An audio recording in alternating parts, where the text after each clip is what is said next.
ওয়ালাইকুম হিন্দু ভাইদের প্রতি আমার আদাব। আমি বক্তব্য আর দিব না। এমপি সাহেব যে কথা বলেছেন, আমি ইনশাল্লাহ আপনাদের কাছে ওয়াদা দিতে চাই। আমি উপজেলা পরিষদ সুন্দরভাবে আপনারা গঠন করে দিয়েছেন।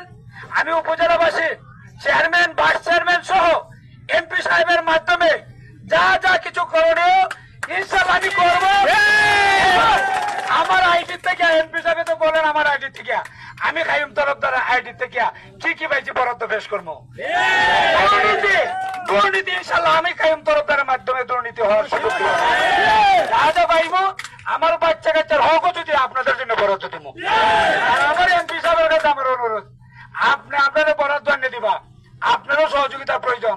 আপনি যে দিক নির্দেশনা দিবা সেই দিক নির্দেশনা নিয়ে আমরা চুনার ঘাটকে উন্নত চুনার ঘাট করতে চাই। যত সহযোগিতা লাগে এমপি সাহেব আপনারা করবেন, সেই আশা প্রত্যাশা রেখে আমাকে নির্বাচিত করেছেন।